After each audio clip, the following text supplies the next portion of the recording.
3, 2, 1. All right, everybody, welcome back to another episode of And the Year was 1985.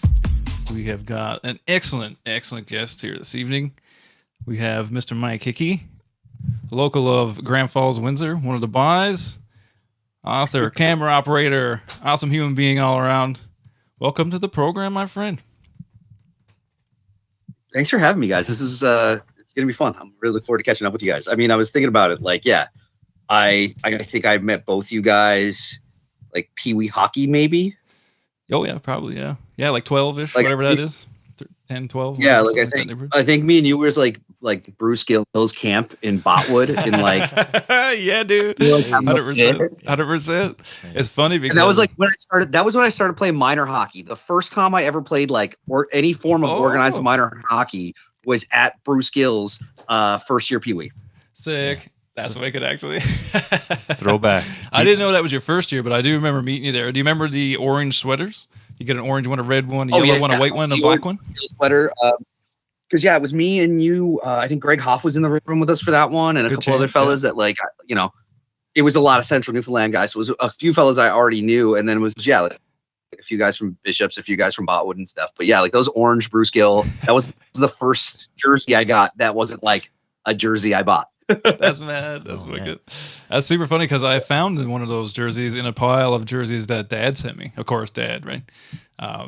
Yeah, sent me a box or whatever, like a Rubbermaid full of jerseys. So like I got a couple sweet, Bishop Falls Express ones that I had or whatever. I got a sweet Black Horse one. That's a sick one. We should bring that over. We should put that one on the wall, actually. Nice, yeah. That's a sick one. And my Bruce Gill one was in there as well, along with a bunch of other ones. But yeah, that's funny that you bring that up. Who would Bruce Gill be? I have one. What's that? Who would Bruce Gill be, and what are his accolades in hockey? He like owned the store, right? Like he owned he owned like the general store in Botwood that had the sports store in it. And I guess he had played like a high level of like senior or something prior to that, and so we were just kind of known in Botwood specifically as like, so he ran a hockey camp. Like it'd be no different than like the Randy Piercy out in St. John's kind of thing. Just like a little bit of a bigger scale, but I think it was just that. Yeah, I'm pretty sure because he was like one of Dad's buddies. That's how I kind of got intertwined with all that, of course. But pretty sure because I know he played hockey with Dad too. I think for a couple of years. That might be wrong, but I'm pretty sure. But that was a long time ago because we're all old now, and I can't really remember exactly what happened. I mean, that would have been every bit of. I mean, what's that? Oh my God, I don't even. Well, that'd have been 20, like 20, say 28 years ago. 28 years ago. Yeah, easy 28 years ago. 29 years ago. That's insane. Yeah, man, it's crazy. Eh? But growing up in Central was like I don't know. We always talk about it, like it's like a special. I don't know. It has a special thing to it. Like we were all kind of let loose to do whatever we wanted to do. Because like I mean, like if you talk to people that ask me about sports, I played a ton of sports, but I also was involved in the drama club. I played music. I skateboarded. You know what I mean? Like I did one of everything kind of thing, and everybody got the leeway to do all that stuff. So like it's cool. Like Central was magic. I think there's something to it. I think so, man. Like I think when I think back to that time of like growing up and just having the ability to kind of constantly be in the like different kind of circles and cliques of like different interest sets, like you said, like like I know I like we said we met playing hockey.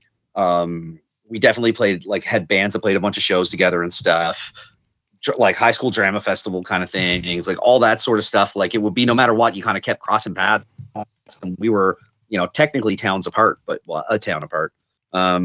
But it was still that sort of thing where like in that area, like it was nothing for you to wind up in Botwood or Bishops or any of the B towns around Grand Falls, Buckins, Badger, all of them. Just like wind up somewhere on for some sort of tournament or something before the weekend was out, kind of thing, right? Yeah, super cool. Super cool. Yeah, we always hark back to that kind of stuff. Like I say, it's super cool. And it was fun growing up that way. And it was fun to meet, like I say, you guys and stuff. And then I eventually ended up playing hockey for Grand Falls because we couldn't get a team going in Bishops or whatever. So that was interesting too, because then I got to meet a bunch of people that I didn't like, or I thought I didn't like. You know what I mean? Your enemies. My enemies, my enemies of my enemy kind of thing. So it was funny that way. Yeah, growing up, like now that I'm older, and I'm like, holy cow, man, that was so much fun. Somebody messaged me, I think it was Mallard, was talking to us first when we started the podcast, and he said something similar too. He's like, man, we always had the freedom to kind of do whatever expression we all felt, and there was no like, I didn't feel like there was necessarily jocks and nerds and whatever the groups would have been or whatever. It didn't feel that way because like I just hung out with people. We didn't have the population. Like we never had the population for you to just like be segmented like that, right? Like it was if you wanted to have a hockey team and a bunch of and people for a play and people for a bunch of bands and enough people to justify having a skate park. Like everybody had to do everything. It was like the only way you could kind of make the whole thing work was if everybody did a little bit of everything. Because if anybody like kind of went off and were just like, no, very like this is the only thing I do, then if everybody had done that, there just wouldn't have been enough people around to kind of justify all the things, right? Yeah, definitely an environment to feel free and be a creative person too. Like, you know what I mean? Like a lot of people, you had the skateboarders mixed in with the basketball players who were also, like I said, in drama or in a band and stuff like that. Yeah. Like everyone kind of did everything, which was, it was a special kind of time and growing up and stuff. And I think now that I know, everybody still to a certain degree, like there's a ton of us up here, of course, right? Like we know, but still same thing, bunch of people from Grand Falls, bunch of people from Bishops, whatever, around the area. So we're all here now. So we all kind of talk about it. You know what I mean? We kind of go back to that all the time. And it's still the same group. So you still got dudes that were, work in the oil field, but, still play guitar on the weekend, do their thing, right? It's cool, man. It's super interesting now growing up. And I think it's led a bunch of people in our directions, right? So now everybody's here, we're kind of doing the podcast thing, doing music stuff. You're doing, you're authoring, you're publishing, you're doing camera, you got all these things in your belt. I think that all stems from the ability growing up to be able to do that kind of stuff. Yeah. And I think there's also a part of that too, of as much as there was everybody doing a little bit of everything, I think there was also like a little bit of an insular bit to it too. Like, I think that a part of the reason that I do as much of the different things that I do is because like, I also didn't realize that many other people were into a lot of the same stuff 100%. To some degree, because especially when it came to like the horror stuff, like it was always kind of a huge part of who I was and my interests and all that kind of stuff. But I never always kind of wore it on my sleeve the literal way I do now. Like it wasn't as defining a part of, it wasn't always exactly like as big as a forward facing thing. Cause like, you get weird in high school, you get worried about being perceived as weird and all this kind of, and so a lot of the stuff that I was doing, I was kind of doing on my own. And I mean, we all came up around the time of like, I think I got my first like decent computer with an internet connection when I was in like grade 9 or something. Right. Oh, so we were all kind of discovering, how big and how small the world was all at the same time. And I think it was a real interesting thing for a bunch of us right at that age to kind of have all that, but at the same time have the ability to like, go out and skateboard and play music and play hockey and be in like the drama club or whatever it might be. And then you go back and then you're just like on some weird like horror movie website or something until whenever, and then you go to the video store, then you run into your buddy in the horror section of the video store. And you're like, oh shit. And then, it just becomes this whole thing. So yeah, I think there's like this weird thing where there's like a sense of community, but at the same time, it was this weirdly insular thing that kind of sent everybody off to kind of figure it out for themselves at the same time. I don't know. I think I just talked in circles. I'm not even sure. I don't even know.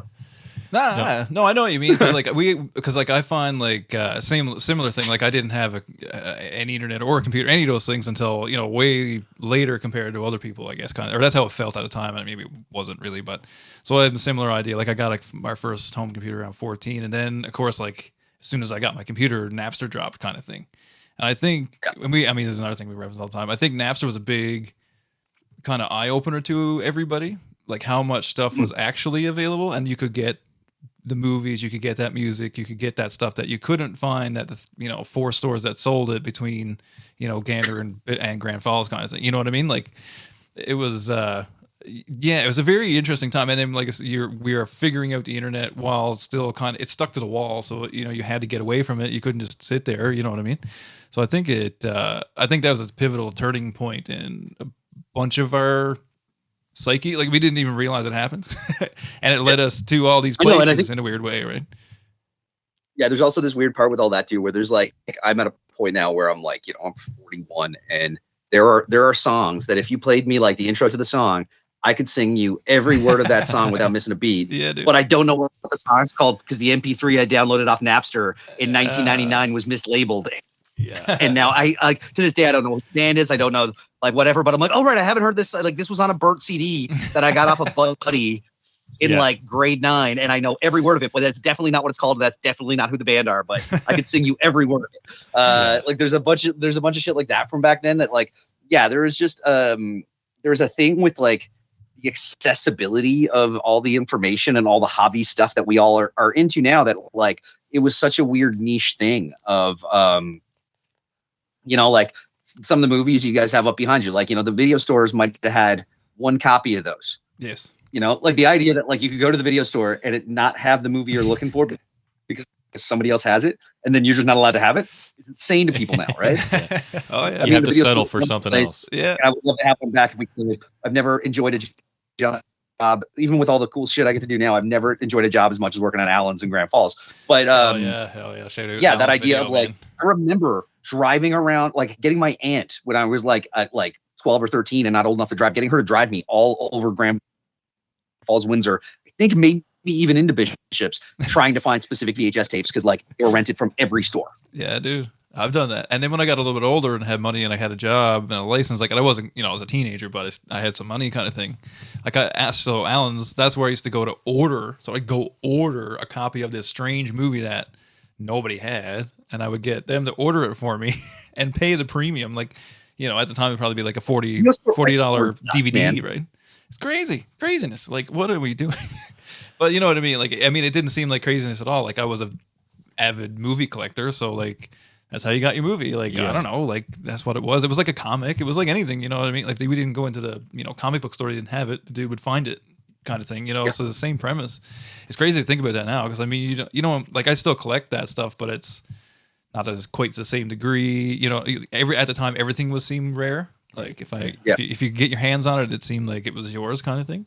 Yeah. But like there were movies, like I always talk about like the library as a huge thing. Cause like, obviously like I'm into writing and all that kind of stuff too. But I always, like, I did an event at the library a few weeks back and was talking to them about just like how important, especially for a kid in a small town in central Newfoundland. Well, like, technically a big town in central Newfoundland, but small town compared to anywhere else. But like, there were movies that like the Bela Lugosi Dracula from 1931. There was a period of my childhood where I probably would have described that as being my favorite movie, but I had never actually seen it because I couldn't find a copy of it anywhere in Grand Falls, Windsor. All I had was this Crestwood Classic book from the Harmsworth Library that I would take out about once a week. That like walked through, like it had the whole, like it was a photo book that was like a photo summary of the movie and stuff. But I didn't have access to the movie because like unless it came on TV and you taped it off, like none of the video stores had the 70-year-old version of Dracula just at the ready in the mid 90s. It was such a weird thing. And then when I remember like when I was probably like 13 or so, like right around that time of like really getting into horror, was Universal re-released a bunch of those classic monsters. And so Dracula, the Wolfman, Frankenstein, the Mummy, like that's when I finally got to see all those for the first time. Was like I bought them all at Walmart as soon as I could without having like kind of never having seen them. Just went, no, I trust it, and just buying all of them whenever they were available. Right, like my computer monitor right now, like I have two, and they're not quite the same height. And so this one is actually held up by 4 VHS tapes, one of which is that copy of the Wolfman from like Walmart in like 1998 or 99 or whatever. Perfect. Yeah, I love it. That was awesome. The thing too, because eventually you get the dollar being going or whatever, right, at Walmart. Oh man, I used to be that dude stacking them, like searching and stacking. Oh man, I was that dude in there. Like how young were you when you were checking out that book from the library, and like does your love for horror kind of stem from that, or did it even come from earlier than that?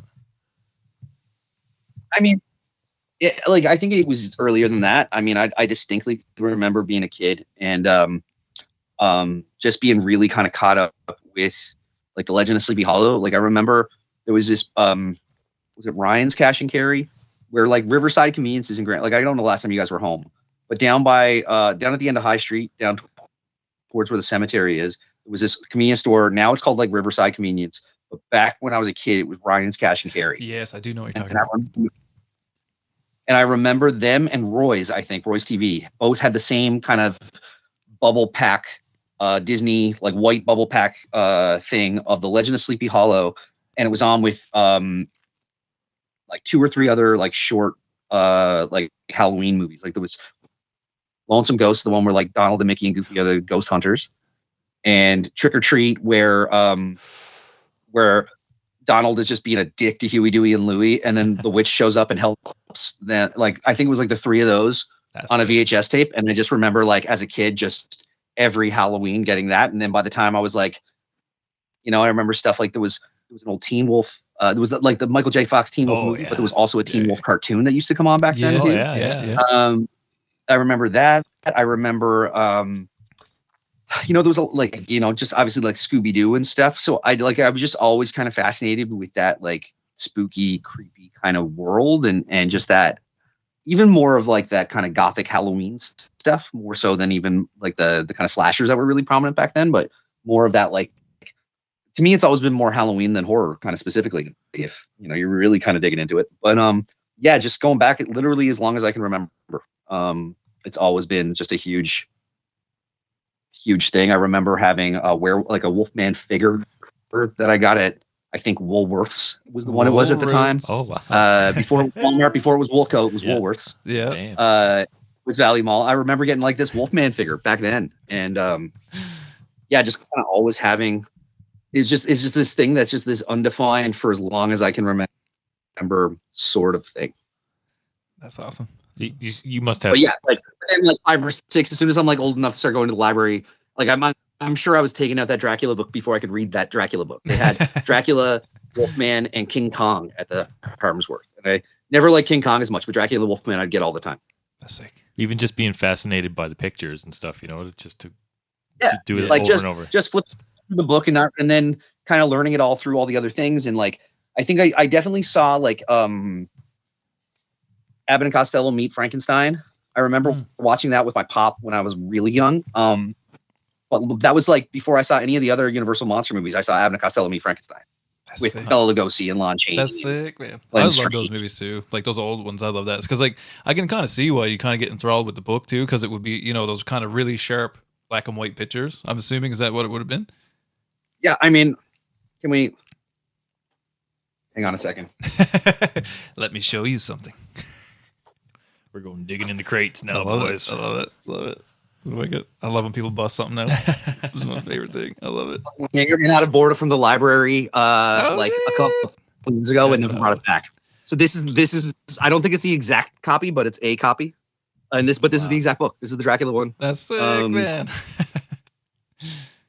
But yeah, it's like it goes through and it has like the creepy sisters and Dracula and Van Helsing and stuff. So it's all like promotional photos, stills from the movie, and it walks through the plot of the movie. And it's just like, but then it also got into, once you've got through, that was only the first like 20 or so pages. And then it's like a thing on Bram Stoker. And then it just talks about like vampire lore. And then it talks about like Nosferatu and other vampire movies and like Lon Chaney and After Midnight. Like, so it was just like this book as like a small kid. That's sick. It just like it completely informed all that stuff. But what was also cool about it, right, is like where you couldn't actually see the movies because you just weren't able to get them. Yeah. I hope nobody from the library sees that. I'm sorry. It was a storage thing in like Wesleyville. Right. They had to like specially get it in for me, and then I just never brought it. Whoops. But yeah. Sorry. Yeah. No, I mean, I'll just pay whatever the fine is at some point. But yeah, the other part is like it doesn't have the full thing, right? So there's parts of it that you just kind of have to piece together and imagine, which is like also a big part of the fun. Especially when it comes to that monster stuff. Like when you're a kid and you can't you know, it's that kind of looking through your fingers kind of thing where you're just kind of imagining it worse than it actually is and stuff, right? So, no, it's just it's like stuff like this of just like having access to monsters and stuff before you could, like, it was just, I guess, just trying to find any way to get hold of it that you could, right? As one does in the library. Yeah. and you've tied to those, be fair, you've tied those fond memories too, like I said, watching with your pop and stuff like that. Like you have this close connection to Halloween and horror kind of intermingled a little bit, you know what I mean? Yeah. So it's no surprise kind of how it influenced you as an adult, right? So yeah, I mean, like it's yeah, and I mean, you know, like even my pop's birthday was also like a couple days before Halloween. And so every year for his birthday, like when I was a little kid, like he didn't give a shit, but he'd have a birthday party, but it was really just like a Halloween party for me. That was just like me dressing up and having a cake. Like nobody else would, it was just like family and me and a cake. Perfect. And it was happy birthday pop, but he wouldn't eat any of the cake. It would always be whatever kind of cake I liked, and it'd be shaped like a pumpkin, and I'd get the dress in a costume. You're blowing out the candles, so you don't care. Yeah, exactly. That's so funny. That's awesome. I'm loving that. Because at a young age, that's one thing. Because I don't know, like I think it was like the similar idea. Like I had a friend that was a lot older than me, and his brother was into that kind of stuff or whatever. So therefore he was into it. Therefore I got into it as well. So like he was like the first person to like show me The Crow, and like kind of he was in a similar vein. Like he kind of like more of the gothic horror versus slasher horror kind of thing. But then that kind of turned me on to slasher films and kind of like dark thriller kind of stuff or whatever, which is what I like about horror stuff. Like I love slasher films, and the worse they are, the better it is. That's how I like it. But also like it really crazy too, right? So it's cool. Too. No, I was just gonna say, like, yeah, it was like, don't get me wrong, I love slasher movies. And I do now, but when I was, but there's also it takes a certain kind of slasher movie for me too. Like there is I was just talking to somebody about this the other day about how like I'm not I like story, and I I grew up in that kind of gothic tradition. I grew up in that I grew up with more of that kind of gothic ghost story, vampire story kind of thing. That like for me, it's always been more of that than like the more so there's some slasher stuff that is just kind of nihilistic and gratuitous and just mean, and I've just never kind of gotten behind that. Like don't get me wrong, like like the kind of crazy kills that happen and stuff like like the crazy special effects kills and stuff, and certain ones are fantastic and they're super fun and whatever. But like, I'd much rather like Friday the 13th, like part 6, Jason Lives. Yeah. One of the best ones, but it's like very different in tone than all the rest of them. And it's way lighter and it's just kind of silly and it's whatever. But there's also like a big part of that is just like, I would much rather something like that than like Terrifier, which I just find to be a little bit like on the more just mean for the sake of being mean kind of movie. You know what I mean? I do know what you mean by that. And I don't mind Terrifier, but it's the same idea. That's a little Terrifier, but it's a little bit more.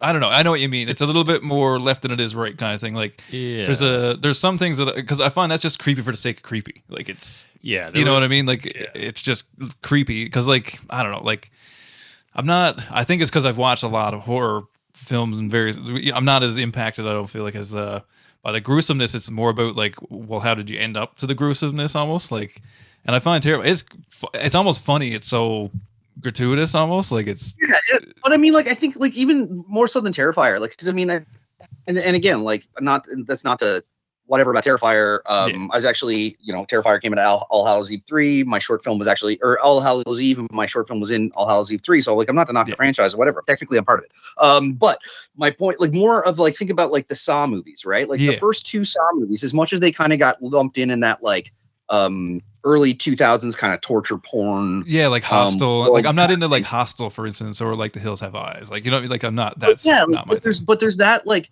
there's a difference to me between like Saw 1 and Saw 5. 100%. 100%. Just like Saw 1, it is, as much as there is like really gory kind of over the top stuff that seems really gratuitous, it doesn't when you put it up against like Saw 5 or whatever. Because like there's a point where those movies just kind of flipped a switch and the storyline kind of shifted and it changed and it really just became more about tying together the kills as opposed to like actually forming any sort of narrative. You know what I mean? 100%. Because is that stuff like it gets to a point where you're trying to outdo the last thing you did.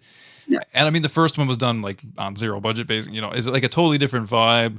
And that's more up my alley. And I totally agree because I kind of got off of the Saw thing like 3 or 4. Like I probably watched up to 4, but like probably wasn't on the 4 necessarily. But what are they at 8 now? I think? Oh man, I don't even know. I stopped paying they're in like too many. 11, I think 11 or 12. Holy goo. Yeah, I think 11's announced and due out, but it's not out yet. Snap. Yeah, but like it's crazy. But then there's like at the same time too, when you're thinking about like really kind of over the top crazy kills, like some of them can still be really like the in Your Next, the blender gag in Your Next is so good. Like it is such a just ridiculous, gratuitous, gory kill, but it's friggin' awesome. It is so much fun. Yeah. And that's the thing. If you can make it fun, you know, kind of like what you're saying about Friday the 13th, if you make it not so campy or whatever, but if you do it in a funny way, almost like that's not blatant necessarily, but it's kind of funny. Like it's so extreme, it's funny. It's like this is so nuts. Like this would. But no, part 6 actually is campy. Like Jason Lives is super campy. Oh like, yeah, that is. Yeah, knows exactly what it's doing. It's phenomenal. Yeah, I swear, I got love. Friday the 13th part 6 is so good. I'm also an apologist for the reboot. I like what they did with the reboot. I like that they took like basically like the first like 4 movies and mashed them together just so you could get to a Jason movie as fast as possible. Like I'm on board for that. I liked it. I didn't think it was as bad as most other people seem to think of it. And you got to think about what you're watching, right? You got to think about what you're watching. Like you compare like say, you know, Interview with a Vampire to something like that because there's still some gnarly stuff going on. You know what I mean? Like, you compare those two things, it's like that's not the same. Like, like this is a story. I think there's also a difference between like there's a level where like Interview with the Vampire, depending on who you ask, like the Neil Jordan Interview with the Vampire is a film, whereas Friday the 13th is a movie. 100. Yes, that's a very that's a good way. There's an argument to be made there too, right? That's a good way. That's a good, very good way of putting it. Yeah, I agree with the film. I do the same thing with certain other things. So I references this is a film, like film. It's a film, yeah. Like Mulholland Drive is like a film. Like you're watching a film when you watch Mulholland Drive, kind of thing. Like, it was so funny. There was a dude last year, the year before, when I was getting one of the tattoos done. There was a dude who was also getting a horror thing done, and he was like a townie, like I think like either Shea Heights or like somewhere like out around Torbay, like which I know are different areas, but that fringe of town. Yes, yeah. But like somehow the word film, like we talk about like, oh, that's a good film. And he would say that about everything, but he somehow managed to make film like a 3-syllable word. It was just like the best version of a townie accent. It was hilarious. Get your film out. That's so funny. So you're doing that's a good film. You're doing a sleeve like in a horror theme here. Yeah. So I started this. Some of this is actually on the show that we'll eventually talk about. But yeah. So I've been wanting to do one for years and trying to figure it out. So what I settled on was doing the I got the 5 months, like the classic monsters, but the 5 from the Monster Squad. Oh, nice. Yeah. I got them done as kind of an American traditional style, but based on like those kind of behind me, like those old vacuum form masks. Like remember like when we were kids and there'd be like a mat, like you'd get the plastic vacuum formed mask and then it would come with like a smock that had a picture of the same thing on it. Yeah. So that idea. So we kind of based them all on that. So it's the Dracula, Wolfman, Creature from the Black Lagoon, Mummy, and Frankenstein. Sick. And so we're going to, at some point, like it took basically a year and a half to get these guys done. And then the last one was Frankenstein, which I finished in like around sometime in August, I think. And so at some point I'll go back and we're going to fill in a bunch of the negative space with just kind of like Halloween gack, like bats and ghosts and like fake teeth and like candy corn and all kinds of stuff like that. And just kind of fill in the negative space with like little flair stuff. Perfect. Love it. I love that. That's sick, dude. Loving that. So speaking of Terra Nova, so take us as of good segue there. That's a segue if I ever see one. But yeah, we're only 30 minutes in, guys. It's not a big deal. We're just gonna plug it. We're gonna plug it right in. This was like 2 hours, guys. And I mean, most of that is just saying his last name. You do have to. It takes a minute to say it every time you say it. It's like it. So, like, how did you arrive at Terra Nova? Because is your buddy Buddha involved in that as well? Yeah. So, Terra Nova it's an interesting thing the way it all came together, right? So it started with the book series. I mean, I had been doing Fright Hype for years, which was me on a green screen talking about horror movies for 3 minutes a week. And it was this thing I started that in like 2015 as I was just trying to I was already kind of working in film when I was trying to carve out a way to like get people to care about my stuff. And then it just like through the jigs and reels just kind of ended up in conversation with Crypt TV about a short film I had made. And I had known I had wanted to do Fright Hype, like this show that was just like talking about upcoming movies and stuff. And so I did like a version of that, pitched it to them. They said yes, started doing it. I did that for years. And eventually, like I got to do stuff like the carpets and stuff. So I got to go do like the Halloween carpet and like did the Halloween Horror Nights, and I did it and a couple others like that.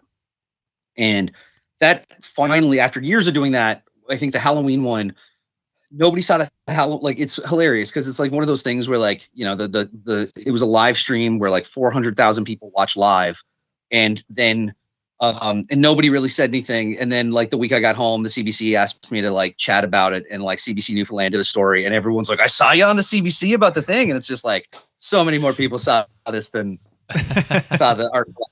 But sure. Okay, cool. But that ended up leading to a couple other gigs, and I had started doing this event with the Writers NL, so the Writers Alliance here.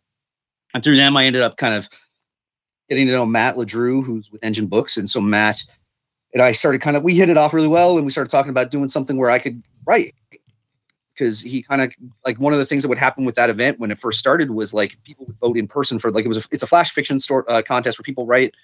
There's a live event where they come and read, and then people vote for their favorite story and stuff. And so the first couple of years, because it wasn't being done with like an online thing, you'd actually have to stop and count the votes. So I had kind of volunteered to be like, well, I'll write a story that won't be in the contest, and I'll just like read that while you like to keep the thing going. And so I had done that a couple of years, and Matt was like, okay, cool, you can actually write. So like maybe we should do something. So we figured out this plan to do like a book. The Terra Nova name had kind of been kicking around for a little bit because it's just too fun. And so decided to call the book Terra Nova.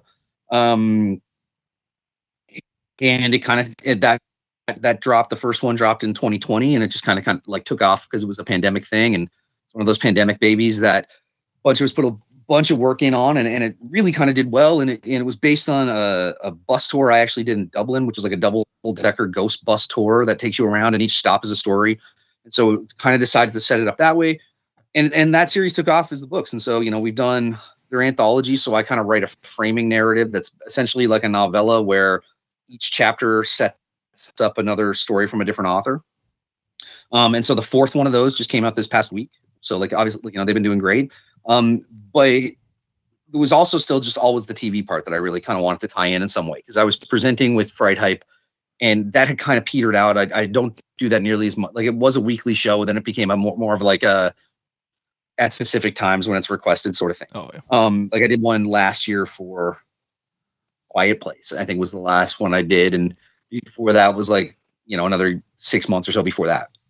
So they come out like way more sporadic, but I wanted to kind of do that. But like, I also love the idea of, I mean, we've all been talking about just like Central Newfoundland and what it was like growing up there, and just kind of my love of Halloween and what it was like growing up out in Central, and what Halloween is like out there. And just like when you love that stuff, you kind of look for it everywhere. And I think very strongly that Newfoundland is an incredible place when it comes to horror. I think that, you know, the weather, the history, the landscape, the culture, you know, like we get the hag 10 times more than anywhere else in the world. Like, you know, it's 6% of the population get the hag anywhere else in the world. It's like over 60% in Newfoundland. Everybody seems to believe in fairy lore in some way. Everybody has a ghost story. You know, it's this really great, deep indigenous lore. There's this really great British Isles folklore that's kind of mingled together and then just met up with all these kind of maritime superstitions and kind of formed what is this really rich paranormal supernatural folklore of the area. And I think all of it's right there. And it's, you know, there's parts of the province that are, you know, like as far as like European settlements go, are like 500 years old, you know? So it's got this really great age and this really great history and this really kind of craziness about the depth of all that. And we've never really kind of played into it that much. And I wanted to kind of let people know that shit was happening. You know, it was with Fright Hype, a lot of what that was kind of being an aggregate. It was like, okay, there's a bunch of stuff happening. If you are a fan who isn't somebody who has the position to spend your week calling through horror news sites and figuring out what's happening, I'm going to give you a 3-minute video every week that is, here's what's coming up, so that if you missed anything, I'm going to give you what I think is the most important stuff, aggregating everything else down into this one kind of spot. And that's kind of what I wanted to do with Terra Nova as a show. Well, it started as a Halloween special. It was like there's a lot of like great, like creepy culture happening around Newfoundland where there are guys like Grindmind. There are a bunch of authors that we're working with. There's different like haunt attractions. There are ghost walks and haunted. There are buildings that are kind of like, you know, historic buildings that have ghost stories that will let you kind of go and explore a little bit. Like all these sorts of things were happening. And so it was just a way to kind of promote that. And so we did it as a Halloween special and framed it up by ghost hunting at the Woodstock, which is like the oldest public restaurant in the province. And that was super fun, and it went over really well. And I said, okay, well, cool. How about we do like 6 more of those in another Halloween special? And they said, sure. And by that point, we decided to like take it and make it, like put it under the Terra Nova brand, because the first Halloween special wasn't. And with that Halloween special, when we did the ghost hunt stuff, like Buddha's a guy that like works with me all the time on a bunch of different things. He's like, just not only is he just like one of the best people you'll ever meet, he's just the sweetest, like nicest guy. But he's like incredibly talented and just super useful to have around all the time. So like he's this sort of guy where like, you know, he can do production design, he can do special effects, he does some grip and gaff stuff. He's just generally just super useful to have around. And what's great is he's like 9 feet tall, so like you don't even need to bring a ladder if you have him with you. He's the boom. He is the boom. Yeah. He's great that way. But he like, so when we did that first ghost hunt at the Woodstock, like it was supposed to just be me ghost hunting, and I didn't really know what I was doing, but also like he's a big dude who just gets like has big reactions, and he just kind of kept ending up on camera sort of accidentally throughout that whole first Halloween special. It's so funny. That's wicked. And so because that happened for the ghost hunts of the show, it was like, okay, well, we might as well give you a microphone and like make sure that if you end up on camera, that we can hear what you're saying and stuff. Right. But it just ended up being this really great dynamic. Like what we ended up like naturally kind of falling into as a team, as like a ghost hunting duo of, it's just this really fun dynamic because we're buddies and we goof around and we joke with each other. But like, and he's also like, he always says he's not actually a scaredy cat. He just plays one on TV, but he does like, I try to be very pragmatic and like, okay, well, what's that? Like, let's debunk it. Let's figure out what that noise actually was. Let's figure out any kind of what it could be. And he's like, what's that? Oh my, like he's always, you know, the cartoon that we ended up putting together as a graphic for the show where he's like jumped, like it's the Scooby-Doo thing, right? Where he's like jumped up in my arms. It's just kind of, it's behind you guys there, but like it is hilarious how applicable to the dynamic on the show that it is. Yeah, because that's what I found so funny about it. Because I did watch him because I was like, this is wicked. Like, because this is something that I've talked about a lot. Like, there is a huge culture, you know, and not necessarily like about movies or whatever, but just in general, like with all the superstitions and all the little stories and the, you know, the wild Bologna's gonna get you or whatever nonsense you heard growing up. You know what I mean? Like you heard all this craziness, and then of course, you got to visit the house there in Grand Falls. That was super cool because I've never even got up the driveway of that place. So like to actually see the inside was like, this is nuts. I had been in it once before. Like my aunt, when I was a kid, my aunt worked at the mill. She was the mill manager secretary for most of like my childhood time. I grew up in Grand Falls. And so like she was always around, but like I wasn't allowed like in. Yeah. I was in the mill manager's house that is torn down now more than I was ever in Grand Falls house. Like I remember going to Grand Falls house with her and her like cracking the window and leaving me in the car because I wasn't allowed to go inside. That's crazy. Like, I remember that sort of thing. So like it was a place that like it was never supposed to be on the show that way. Like we were doing the interview with Mary Kelly about Grand Falls house because I had seen that they were doing like they did the garden tour and like brought people in during the Salmon Festival this year. And so I like it was a couple weeks before we were going on the road, and I knew we were going through and doing a couple nights in Grand Falls, Windsor. And I reached out to Mary and I said, okay, we're coming through. Would you be up for would you like have a way for us to get into Grand Falls house? Will we be able to talk to somebody about it? Whatever. She's like, yeah, like I'll do it. You you talk to me, like I'm on the committee, I'm what this, like, yeah, so absolutely we can do it. So, I'm super excited that that's going to happen. And then we get there and we're kind of looking around and she's I'm interviewing her and talking through all of it. And Buddha asked her if we could come back and ghost hunt that like at night. And I was just like, what are you doing? Don't look, no, it's Grand Falls. She's like, oh yeah, sure. Why not? I was like, what? So actually? Like literally it was like we interviewed Mary. And as we were just kind of kicking around the house after, Buddha was like, sure. Like, would you mind coming back and letting us in so we could ghost hunt here later? And she was like, yeah, I don't see why not. She was like, well, I'm going to the dinner theater tonight, so it had to be like 10:30, 11 o'clock. And I was like, that's kind of exactly when we would need that to happen. So it worked out great. And it was, again, Buddha kind of made the show. But it was so much fun. It was so kind of cool to get in and look around there. It's kind of fascinating to and it was one of the, it was early in the show in terms of stuff we got to do, we,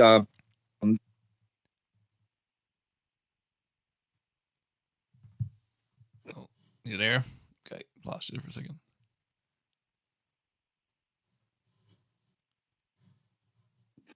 That was the second or third ghost hunt, third night, I guess, if you watched the episode. Like, that was the first night we were doing anything. Like, we started our ghost hunting by getting down in the old crypt of the cathedral, in like the 200-year-old cathedral in Harbor Grace. It was wild. Yeah. And we got into all the stuff really fast, but but then like being able to do all that and frame up all this, like, on top of that, we're interviewing Craig about buying that building and what taking over the old courthouse and the cathedral and everything they're doing, and talking to Pat Collins, who's an author out that way and does like a walking tour and all this kind of stuff, and like being able to frame up all these kinds of other pieces of the history, other pieces of what's happening in the town. If you are interested in spooky stuff and you come out to Harbor Grace, here's a bunch of fun things you can do and look into and all that sort of thing. And being able to frame that up with a ghost hunt, it just seems like it's such a fun thing. And I mean, it's also great for us with like just from the ghost hunting side of it. It's like, I don't know if you guys watch a lot of paranormal investigation shows, but a lot of them suck. And a lot of them suck because what was that noise, bro? Exactly. The cliffhangers. It is a lot of like, what was that? It must be a demon. Dun dun dun. And then like cuts to commercial, then it comes back and replays the sound, and it must be a demon. And then goes like it just they're trying to take 5 minutes of nothing happening and turning it into like a 44-minute show. Yes, I agree with that. And nobody has a personality. They're all trying to be really intense, and it's just like this whole thing. And with us, it was like we're doing a 22-minute episode of the show. 10 minutes of that gets to be the ghost hunt part. Of that 2 to 3 minutes is kind of giving the context of the place. And then it's just me and Buddha kind of wandering around the place and having fun and goofing around and making jokes while we're still kind of looking into things. So like we never had to kind of manufacture any sort of tension or suspense or whatever. It was always just, all right, we're going to go look in this, something crazy happens and we kind of talk about what happens, or we move on to the next thing. Like we never had to linger and try to like manufacture something that way. And it's kind of what I love the most about the show. Yeah, it was really good. Like it was really good. It was really natural. Like it was super fun. Like I enjoyed it. I was like, this is wicked. As soon as I seen it post, I was like, I gotta watch that. And of course, NTV providing the NTV app to watch it on. Love it. Nice. Love that. Sure. That's sick. Yes, it's so funny too, because like when you talk to people who like, well, how like especially people who aren't here, they're like, how can we watch the show? I'm like, well, NTV Plus. Like at some point, I'm sure we'll end up putting them up on YouTube or whatever. But like NTV Plus is there. It's not region blocked. It's free. And it's a way for NTV to kind of see that people are watching the show still, So to link it through the website the way we have done and everything, so that people can just go to terranova.ca. That will link you to NTV. Like all the episodes are like, if you scroll down from where you're at on that monitor behind you right now, all those for the people that are watching this as opposed to just listening. But all those episodes are there, and you click them, and it takes you straight to NTV Plus, and you can watch them there and go through each of those episodes. And but yeah, and then also look at everything else NTV Plus has. But it's cool because it's like you don't need to log in, you don't need an account, it's not region blocked, so you kind of watch it wherever. So it's a really kind of cool way to have the show out there for people to kind of see and check out. And then of course, like we have last year's Halloween specials there, and also this year's. And this year's was the one where we did like the special, go through all the evidence and stuff, right? That's sick. Super sick, man. What you guys are doing there, like as soon as I seen it, because I seen the books come out first, so I was like, okay, I'll pick up the books because I bought the Diver. Yeah. I'm gonna put an Irish cricket right in there, and so I picked up the first couple, and of course, like digital copies or whatever. But I mean, like that's that's the life we live or whatever. But I bought them on Amazon. I'm working my way through the first one or whatever. It's super cool, man. And then, like I say, then the Spooktaculars. Are you planning on doing any podcasting or anything like that? Kind of bridge the gap between all those things. I've done different podcast stuff over the years, and I just kind of like, it's one of those when I have the time to do it. Like I've done a bunch of different, there was a Fright Hype podcast. I did Third Band In, which was a hockey podcast for a few years. I did a mini podcast during COVID that was called Double Your Bubble. That was a mini podcast that ran for like 8 weeks, and it was 2-minute episodes where it was somebody that I would come on. And it would be, it was when you were allowed to double your bubble in Newfoundland. And so it was 3 questions. It was, who did you pick? Why did you pick them? And how did the other people you didn't pick react? And like that podcast, like I said, I deliberately did it as a very short run thing, and it ended up in like the archives at MUN, which is kind of hilarious. But there's always been the plan to do the Terra Nova podcast. And it's just been a matter of finding the time to do it. Like any of the interviews, you guys can tell I'm a little verbose. You've known me for 20 plus years. You know that about me. The interviews that are 2 minutes on the show are not 2 minutes. They're generally anywhere between like 15 to 20 to a half hour or plus. There's an episode, there's an interview with Dave Anthony that plays for a minute and a half on television. Me and Dave were still on that stage for 45 minutes, right? Oh, like, that. The OG. He's the OG. And so, the idea is to take all those interviews and just kind of basically just take them almost unedited and put them together as the audio only and or just like the rough version of the video and post it as on podcast platforms and on YouTube and stuff. And so that's something I've been meaning to get to, and it's on my list every day of stuff I need to deal with. But the plan is to roll that out sooner than later, because there is a bunch of other stuff with Terra Nova that I want to do and want to bring together. And the more that things are just kind of active in there, the better off all that stuff is. Like one of the big things, like I talked about, the show being this travel log and kind of promoting this, like aggregating and promoting this kind of creepy culture thing. It's like, it's a big part of what kind of the next step of stuff is. Like I've kind of been setting up Terra Nova to kind of work a little bit as like outside the TV, outside of the books, is to also kind of operate within the tourism world and kind of promote that sort of stuff offline, I guess. Online, but offline. But there's going to be a section on the website that is like, if you're coming to Newfoundland, if you're in Newfoundland, if you're looking for fun, spooky things to do, if you want to celebrate creepy culture, here's stuff. And so, like I'm doing next week's the Hospitality Newfoundland conference. And so I'm doing that and meeting with a bunch of different people to kind of chat through partnerships and different things and figuring out ways to not only promote the sort of stuff that's already here and already exists, but also partner with like kind of existing tourism operators and experience providers to kind of create these sort of pop-up themed horror, paranormal, creepy options for folks as they're coming through. Mainly because, like I said, I know that it's here. Like I know there's like that niche world of that kind of tourism is a thing that exists in a lot of other places. And I've always said that it's something that we should be doing more of here in terms of promoting it. And on top of that too, like, after the pandemic, there's been a kind of tracked thing that kind of experiential tourism where people are looking for more experience stuff, things that are more about their personal interests and all that sort of stuff. There's more of people looking for that. And you also have now, because of everything else that's kind of going on in the world around us, you have a bunch of kind of domestic Canadian tourists that are changing their vacation plans for the upcoming summer and upcoming year, and looking at different destinations through like a new perspective and finding new kind of ways to like approach and kind of see a place is going to be a huge part of all that stuff. So really kind of exploring what Newfoundland and Labrador has to offer that way is kind of the next big thing. And anything I can do with regards to the podcast or whatever, kind of help just kind of lift that up and just kind of give it more kind of flood, give more organic reasons to be posting in the thread every day and all that, like posting on social media and all that sort of stuff, the better.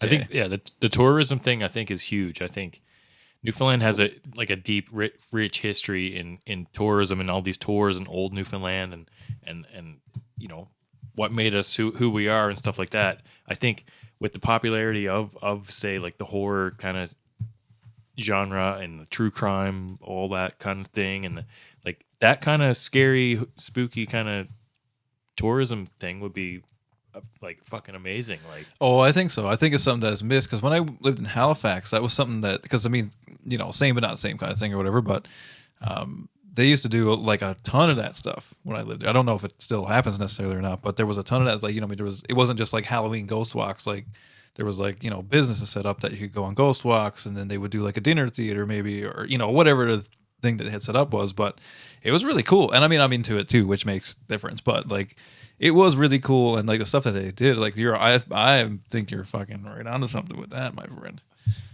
Yeah. Well, I mean, like, I think that, yeah, like there is the kind of pop-up seasonal, like when I go through kind of the different things, I basically broke it down now into like kind of 4 categories, where one is paranormal. So it's just straight up if something's haunted, or supposedly haunted or whatever. Another is a macabre, which is just like more of a true crime sort of lean, like not necessarily horror, not necessarily like ghost or supernatural, but just kind of dark. One is just horror in general, and then there's Halloween. So, and the Halloween stuff is kind of meant to kind of indicate that it's much more seasonal versus like the more evergreen, like year-round sort of stuff. Yeah. So trying to figure all that out and trying to figure out the different categories and what kind of fits under what. And like I said, I think that there's other places that like, I just like up and down. I just think there's a lot of potential here because like I see it. I know what it's like here year round. I know that like, I know what going to Corner Brook in like the shoulder season of tourism when it's like, like when the leaves and stuff are changing out that way, and how fun and creepy and just wonderful that whole West Coast can be around that time of year. Like I was driving like this past Thanksgiving, we were out home. Out in Central for Thanksgiving. And I was like going to the high school that day to like talk about filmmaking and writing and all that kind of stuff.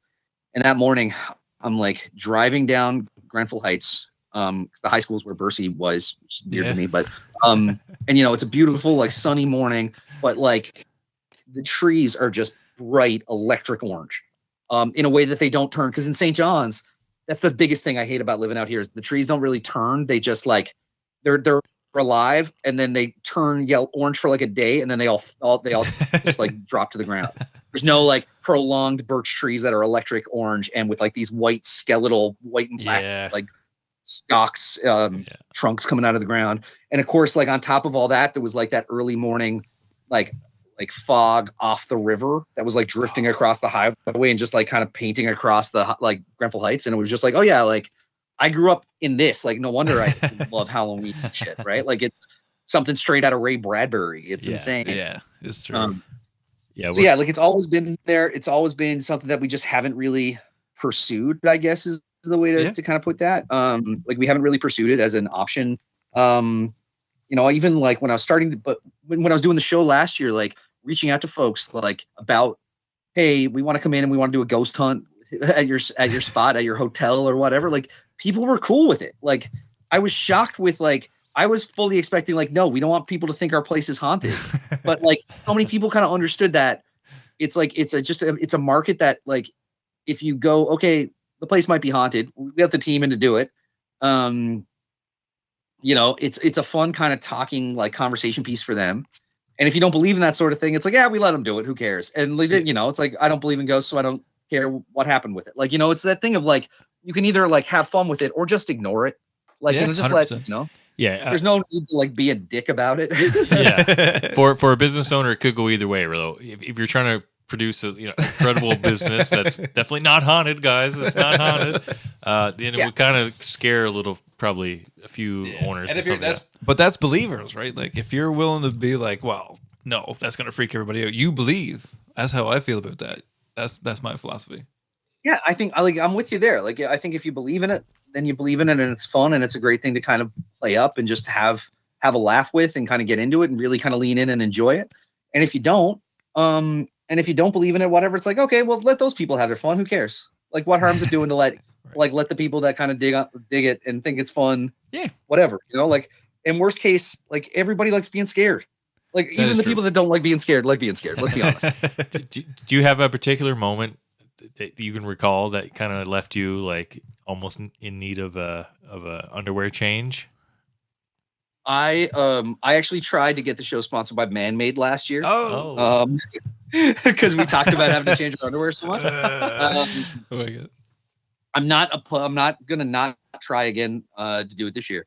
But like, honestly, that first night, the first like big ghost hunt night that we did was in there's two that really stick out, and they're in back-to-back episodes.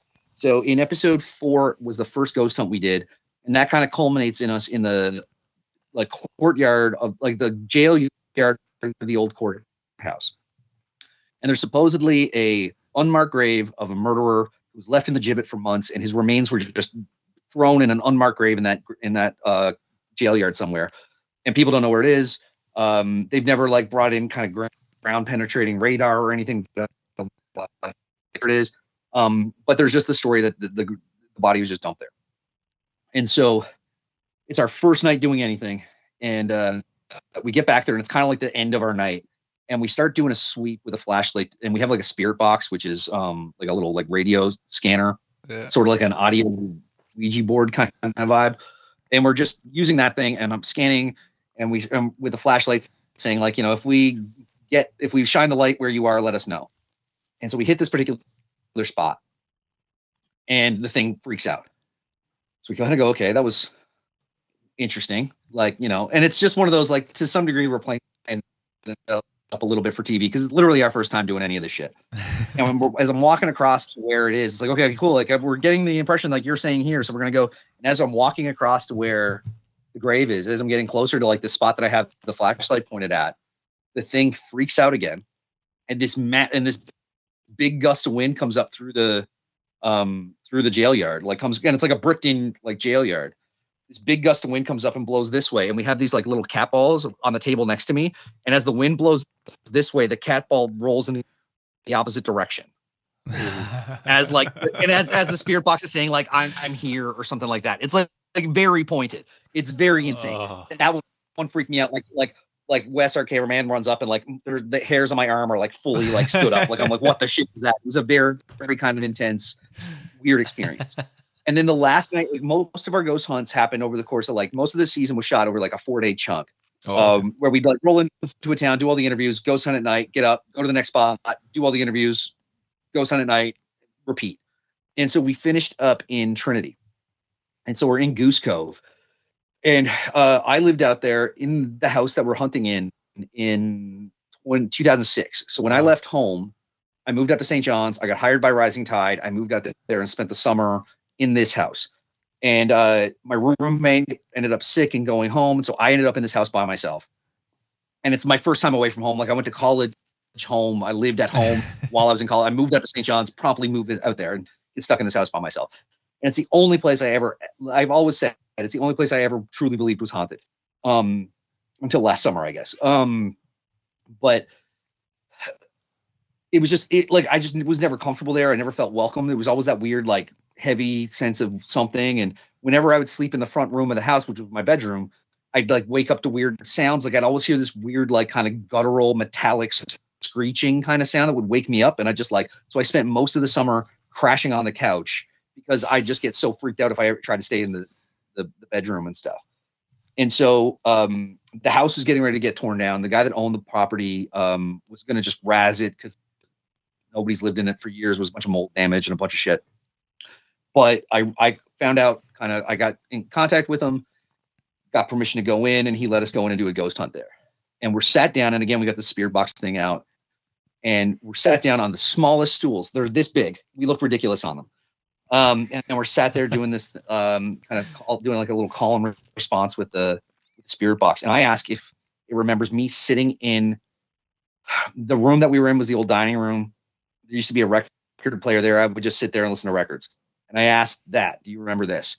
And my microphone starts kind of clipping out and getting weird. And there's this massive feedback screech. that's just like this massive like swell, and then it just cuts out. And it happens exactly as I ask it. And like you guys know what's what? You know that feedback happens when a microphone hears itself. Yeah. My lab under my shirt in one room is not being like, it's not hearing itself on the headphones that the sound guy's wearing in the hallway. The microphones, like, Rode Wireless Goes are like they connect via like Bluetooth or something. So like they were the radio, the spirit box wasn't causing any sort of, there was no frequency anything. And of course, like I've used those microphones a bunch. We used them all through the show. Nothing like it ever happened again. Like it was the only instance of that happening. It only came through on the mixer. Like the microphones have an internal recorder, and it never came through on my mic pack. It only came through on the signal through to the mixer from my mic. So only on the one channel that way. And it's also like when you listen back to it, it's the weird metallic screeching sound I used to hear that would wake me up at night. Ooh.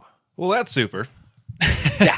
That's super. And it was so weirdly validating to like talk up how creepy I always found this house. And then you show up and it's this weird little bungalow that no one's around and it's whatever. And the guys are like, oh yeah, like it's scary because of the mold, and like they, very dismissive of it or whatever. And like that was the moment that our sound guy Scotty, who's a buddy of mine who came out with this, mostly as a favor to me. And he was like slowly over the couple days, like warming up to the idea that something was on the go. But like that was the point where he was like, buddy, your mic's freaking out. Something's going on. I don't know what it is. And it was really weird. It was, and it was just such a pointed at that moment thing of like, the microphone didn't do that any other time that I've ever used it. It happened specifically asking that question. And then once we were done, it never happened again. That's creepy. So it was just, it was creepy as shit. And again, like I said, I remember waking up to almost that exact same noise in that house. That's creepy. It was coming. And Scotty's like, so Scotty, the sound guy, is also, and this is like, we kind of go through this in a Halloween special, but Scotty's the sound guy who, but he's actually working on his PhD in Newfoundland folklore or Newfoundland history. Sorry. Oh, so Scotty, as a historian, would just kind of take it on himself to just be like, oh, cool. Like he'd hear about the history of the different places and he just kind of like look into it, just out of his own interest and curiosity. And so he looked into it and found out that like that house was owned by a guy who actually had the deed for it. And you guys know yourself, like a deed in Goose Cove in 1922, I think it was, like nobody had deeds. They just threw up houses and just hope nobody bothered them about it. Yeah. But this dude was a reverend, like an Anglican reverend, who owned a deed to the house and ended up writing a book about how he could kind of see that the demise of Trinity as a kind of fishing historical, like kind of fishing community was starting to kind of dwindle, and that it was likely going to kind of survive on its tourism appeal or whatever, right? And that was kind of disappointing to him or whatever. And so basically, like me living there kind of like ticked all the boxes of like things he would not like. Yeah. This Catholic kid from an industrial town who's here as an actor and just like, like all that kind of stuff. It was just like infringing on his property. Like the whole thing was just like, oh yeah, like no wonder this guy hates me and doesn't want me sleeping in his bedroom. That's true. Yeah. Did you mention you worked for Rising Tide Theater in Trinity? Yeah, I spent that summer, 2006. Okay, yeah. I remember going on my parents and I went on a little trip out there one summer, and we went to we did the live theater thing, and it was something that stuck with me ever since I'd seen it. Yeah, I've done it down there too. I mean, and again, like I think that you do have like it's a really, I think anything like that, like the historic, like the Trinity pageant specifically is like the walking tour that is the play in Trinity. Yeah, it's really cool. It's really cool, actually. It takes you through like the pirates, and it takes you through like the fishing village, like the flakes, and there's like a jail, like a trial scene about these guys who accidentally boil a pig. There's a scene in the church where like the choir sings as the reverend gives a sermon for a sealing vessel and stuff. So like it's this really interesting way to kind of consume the history of the place. And of course, that's very much what Rising Tide has always been done. It's always kind of been their mandate, specifically with regards to Trinity. It's always been this place that like this thing that they want to use the theater as a way to provide information about the kind of history of the place and educate people about that backstory and where we all come from. And as Trinity was kind of pivoting from being a, was that me? Did I accidentally do that? Maybe it happens every now and then. I don't know. That was weird. It's a reaction. But, like, you know, as Trinity moved from being like a fishing community, and it provided jobs for locals, and it did all those sorts of things.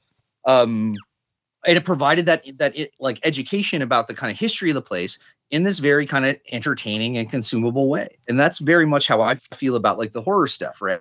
Like, you know, when it comes to finding out about these towns and finding out about whatever, like wrapping up all this information in like, there's certain topics that like I wouldn't necessarily like want to watch a documentary about or watch whatever, but like if you frame it up with a ghost hunt, it's super fun and really easy to consume it. And it's a fun, like, for a bunch of people who might find that history stuff, just general like history, museum, whatever, like sometimes that can feel a little dry. Mm-hmm. If you use the horror genre as a bit of a Trojan horse to kind of sneak, you know, the paranormal, the spooky, the whatever, you just use that as a bit of a Trojan horse to sneak that education in, and that information to people. Like, I think that's always a really great way to play it. And I feel like Trinity does the same thing with like the entertainment. Like it's you're learning about the community, you're learning about the history of the people, you're learning about Newfoundland and Trinity specifically and all that sort of stuff. And they do it in this really kind of fun educational pageant that is super entertaining and has been entertaining and like, you know,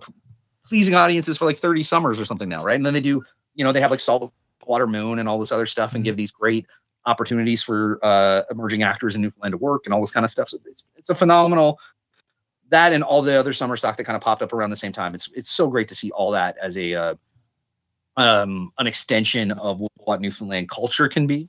And I think that, yeah, like there was around like that mid to late 90s, there was this huge boom of like Rising Tide had been on the go since the 70s, but like the pageant and the Trinity thing started in the mid 90s. And then by like 98, I think was when the Grand Falls, like the A&D company players started, yes, and all those other theater companies started. And I think that, like, you know, there's a world for kind of the horror, paranormal, creepy stuff to do the same sort of thing right now in terms of just like finding a way to like push through and celebrate all this kind of stuff in this very kind of easy to consume, entertaining, fun, goofy, spooky way.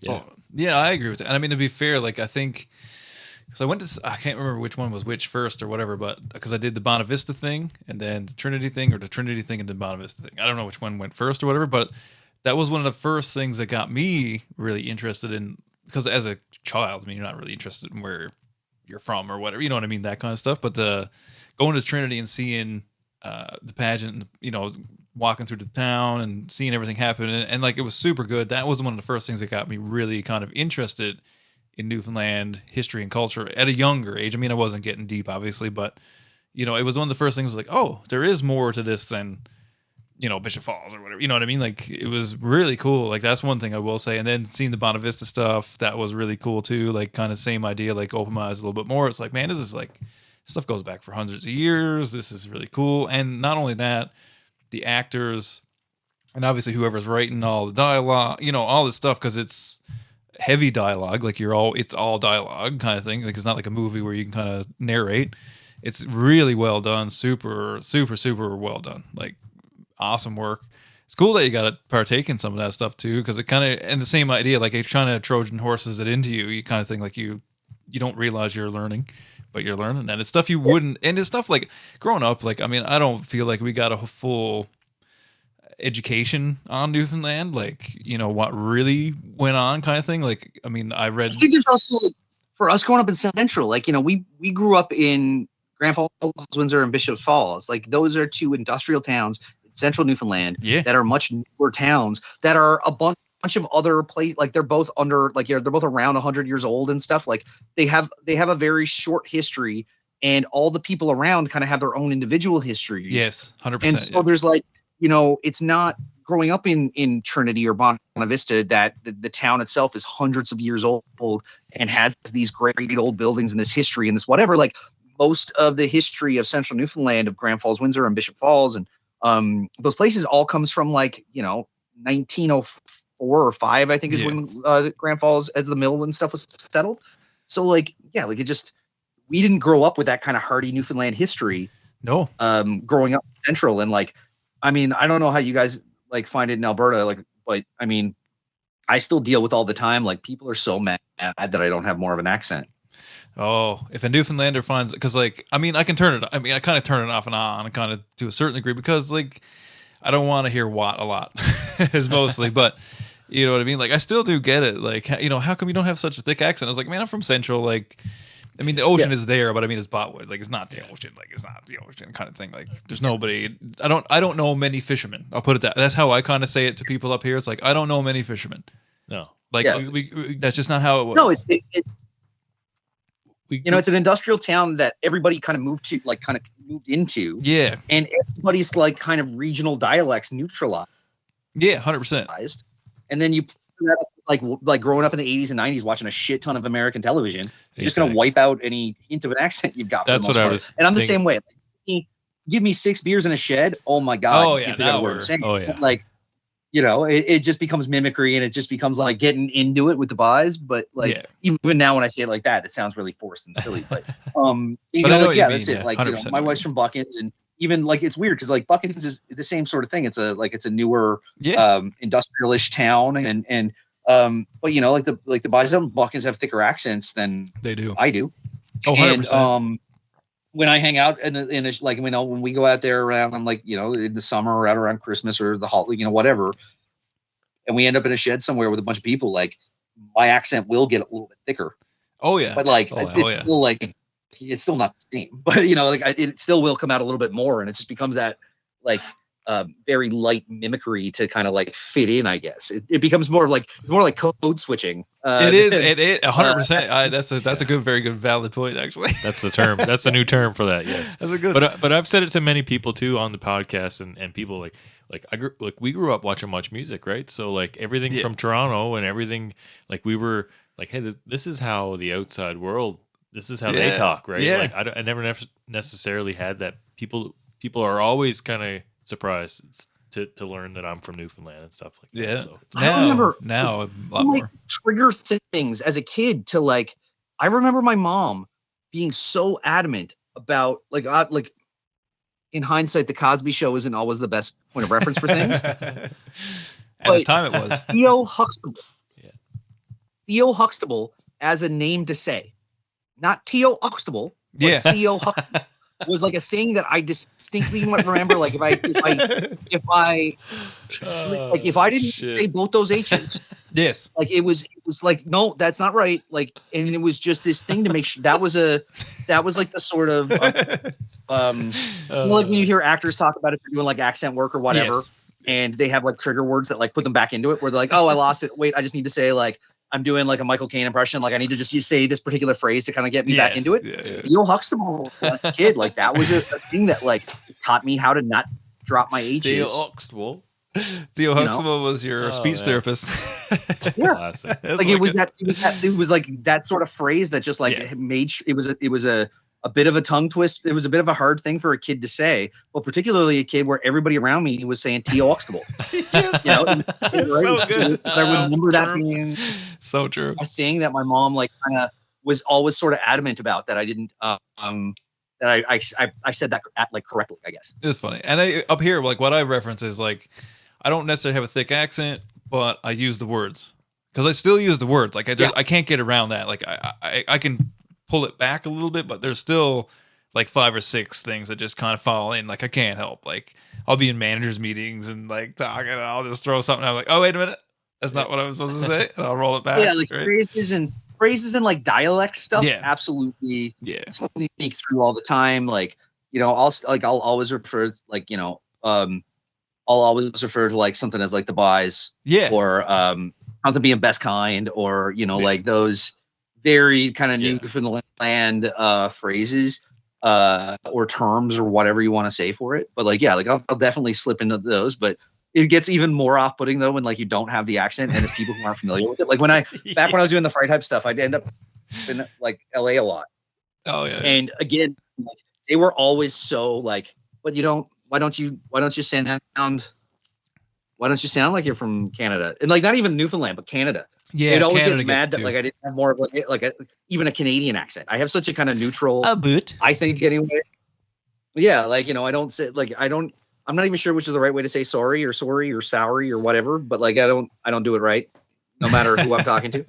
But yeah, like just this weird thing of people just being like kind of disappointed in my act, but I talk really fast and then I'll drop a like a weird Newfoundland phrase and they're just like, what kind? What were you talking? What is? You added a little flair on the end of that sentence. Mike, what was that again? What were those words you said, sir?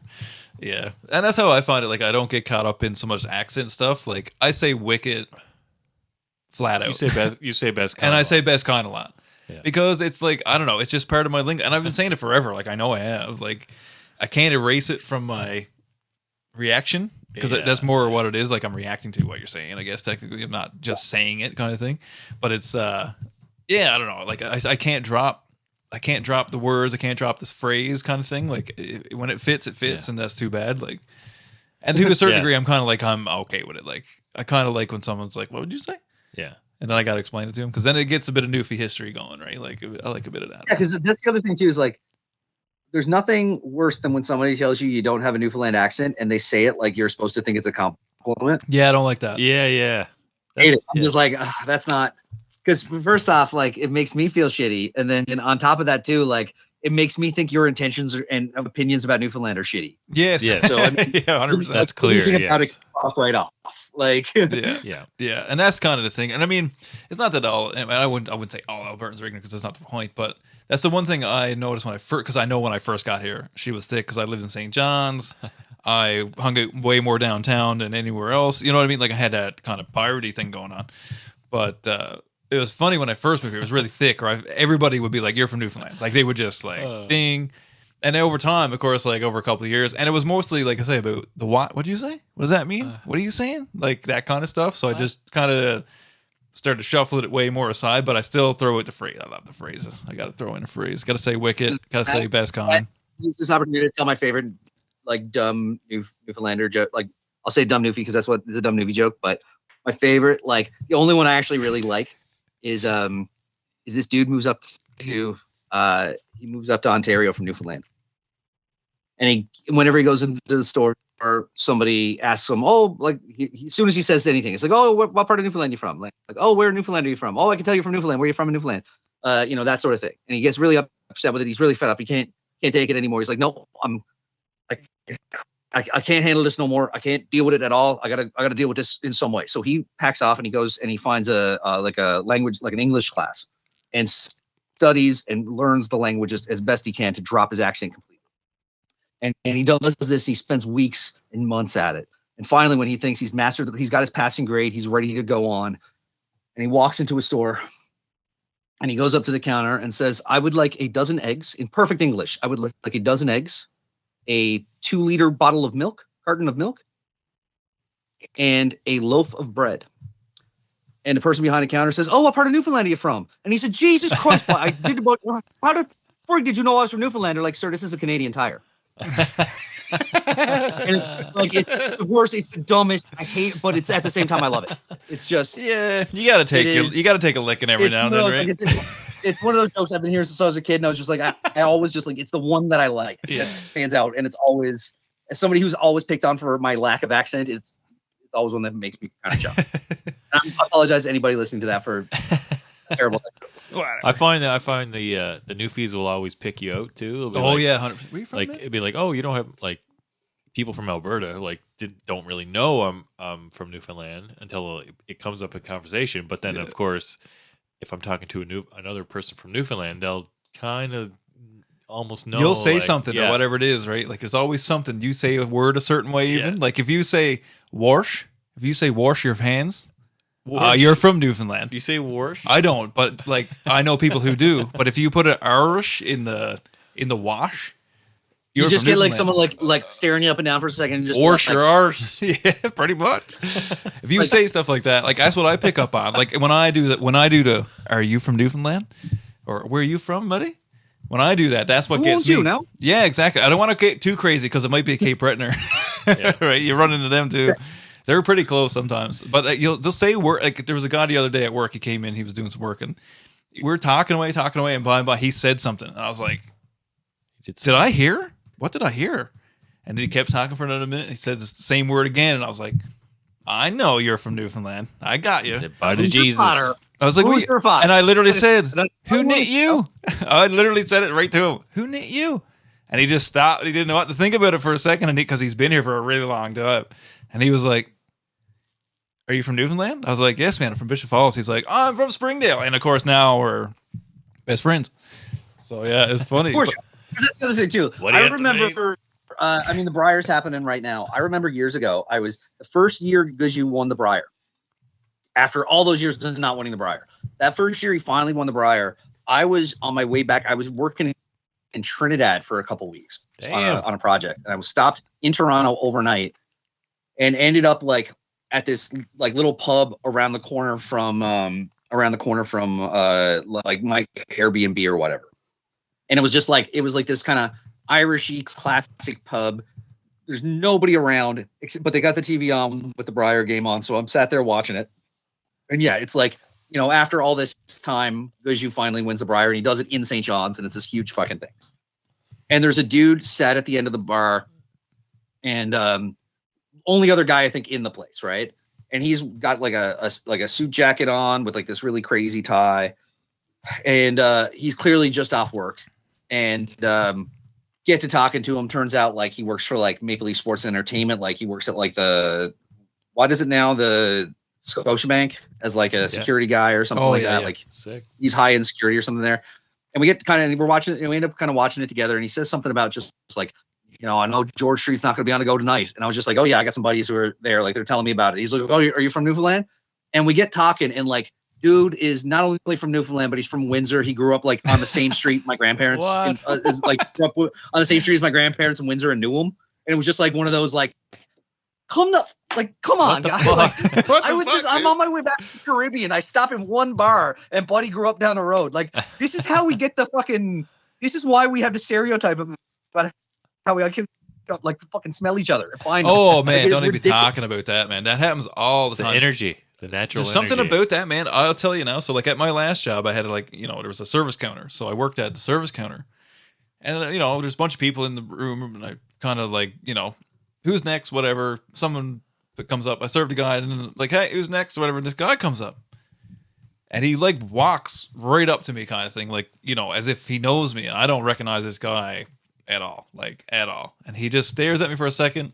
He doesn't order anything. He doesn't do anything. All he says is your name Sam Lee? I was like, yeah? How do you know that? He's like, I lived with your Uncle Dan for like 4 or 5 years, and then I was his next door neighbor for another 10. I know your dad because your dad worked up in Red Deer for a lot of time, right off and on with my Uncle Dan. So of course he's like, and I know your father because the aquarium in my living room is my old TV. He converted my old TV into an aquarium for me. He's like, I know who you are. And I was like, what? I'm like 6,000 kilometers from home. Don't even know this dude at all. Turns out it's one of, you know, dad's buddies or whatever kind of thing. And knew me. You know what I mean? Like, I don't know him at all. But recognized me from pictures dad showed him or whatever it was at the time. You know what I mean? Like, it is mind-boggling how many people I run into that I know, or like someone knows me, or like, it's creepy. But Newfoundlanders find each other for some reason. Like, there's the sixth sense kicking around, whatever. It's like you can smell each other, or whatever the hell the thing is. Super funny, man. And it's great, and I love it. And I mean, like, you know, like as much as, you know, as much as there's jokes about it and all those things and whatever, like I absolutely just kind of adore how close knit Newfoundlanders can be, and about how you know, like we can find each other. And you know, I've traveled a lot. I've been in, you know, kind of all over, like North America and been to parts of Europe and different stuff. And it's just like, just like the weird little connections to like finding somebody that like knows somebody. And it's just this like, oh, I can't believe that you're, you know, so-and-so from down the street. Like, you know, I remember,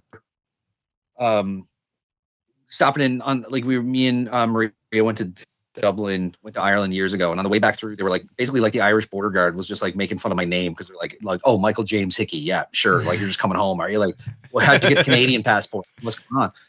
And so we get to talking, and they're like, actually, we just started getting a Canadian television show here, and they start describing or whatever, and it's Republic of Doyle. They had just started getting Republic of Doyle, and then, but they also don't realize like they're saying this is like it's this new Canadian show. Of like, you know, they understand Canada's a large country, it's whatever, but like, do you know the show? And it's just like, yeah, like, you know, it actually shoots in the town we live in, and it's like, oh, do you know any of the people working on it? And I'm like, yeah, I play hockey with most of them, and like, yeah. So have you ever met the Doyle fella? I'm like, yeah, I play hockey with them. They're like, okay, cool, yeah, like this is the most like Canadian. Yeah, friggin' encounters. Like, oh yeah, like we always think Canada's this huge country. It's whatever. It's like, oh yeah, like we just got a Canadian TV show. Do you know it? Yeah, I know it. Have you ever met the guy that does it? It's like, yeah, I play hockey with him. Like, guys, how? Yeah. Not only do I know him, but I play hockey with him. It's so funny, man. Sees him every Wednesday night. I just felt like such a stereotypical idiot. Like, yeah. Just, oh yeah. Like I was just kind of like honest about it. I was like, yeah, yeah. Yeah, I hate when someone asks me if I know the guy, and I know the guy. Unless it's like a close guy, like, you know what I mean? Like someone's like, yeah, you know Ron Snow? I'll be like, yeah, I know him. But you know what I mean? I hate when it's like somebody that's like 3 steps removed or something. Somebody I played hockey with like years ago or something like this. I know the name. Hey, you know that guy? I'm like, oh yeah, man, I grew up with that guy or whatever. I know him from whatever. It's like, I shouldn't have said that. That's how I almost feel, right? Like, right? Yeah. When it actually happens, when someone actually like, do you know this person? And you actually do know the person. It's like, fuck. Like, yeah, I don't know if I wanted to admit that. I wasn't sure I wanted to admit that. Oh, no. Newfoundland. You know Dave from Newfoundland? Yeah, I'm like, well, Dave who? And they say, I'm like, yeah, he's my fucking cousin. Yeah, man. I actually do know Dave. Fuck. Yeah, I know. It's like, you're kind of laughing about it at the same stereotype time, going. Every Newfoundlander knows every other Newfoundlander, don't they? Here's that all the time, right? It's so funny, man. But it's and yet so kind funny. of do. Yeah. And I do know him. That's the stupid point. There's a couple degrees in was it 6 degrees of Kevin Bacon? Oh yeah. Everyone kind of knows each other some way or another. Yeah. Oh yeah. It's close. Like, you know, if you named off like everybody you just kind of knew, like names, you go a long way. I think. Yeah. Too funny. Too funny. Well, Michael, my friend, I think we'll end on that note. Beautiful Newfoundland. This is awesome. This is so fun. I'm sorry. Like, I know this was like probably was supposed to be more about like all the other shit that I do, and ended up just being about like catching up. But no, that was that's fun wicked. too. That's what it was supposed to be about. Yeah, just whatever it is what it is, right? We can, and if you want to come back and we can fit you in again, we'd love to have you back on. Yeah, dude, 100%. Come back on. I'd love to provide some updates along the way about some of the Terra Nova stuff and how all the fun spooky stuff's going, and maybe once I get the podcast like stuff rolling out a little bit more and some of that's available, but keep an eye on I don't even remember because I just changed around some stuff. Like our Instagram got hacked, so Terra Nova _CA now, but a couple of the other accounts, like I just like changed the things to be safe, and I don't remember all of them. But if you go to terranova.ca, you can find all of our shit. And the YouTube, I think, is one of the things there, even though there's nothing on it at the moment. But I'll figure all that out. Sweet. And you got there's 4 books. There's 4 books. There they are. There's the books. Check those out. And you got new one just dropped last week, so check that out. That is Terra Nova 13th exhibit, correct? Yeah. So the first 3 kind of accidentally formed a trilogy. That like they work on their own. Like if you just pick up the 3rd one, it's not really gonna bother you that much because it's mostly about the stories in between. But the Rappers accidentally turned into a trilogy. It's all my fault. But this is kind of a new kind of storyline for the Rapper. And I think this one has to be self-contained. I don't think we can make it another. I think this one's definitely a self-contained Rapper and everything. So sick. Yeah. That's awesome, man. And I'm thoroughly enjoying the books. Like I say about the first 3 not that long ago, but super good so far. Thoroughly enjoying it, man. And I love the show. I love all what you're doing with that. That's so cool. Absolutely. You guys got any more episodes of that stuff coming up? That is stay tuned and wait for announcements. Hopefully soon. Like there's some stuff that we kind of have to get together to make it work properly. But really hopeful that we have some fun news with that stuff coming very soon. Awesome. That's wicked, man. Yeah. Super good. Check out the episodes on NTV Plus. Yeah, check them out. They're really good, like super good. Check them out. Yeah.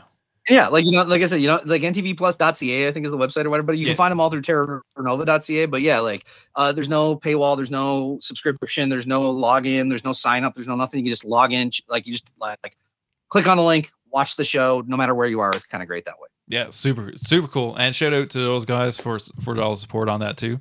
That's awesome. For sure. Yeah, man, super good. Love what you're doing, man. Like thoroughly love what Thanks. you're up to. Like it's awesome.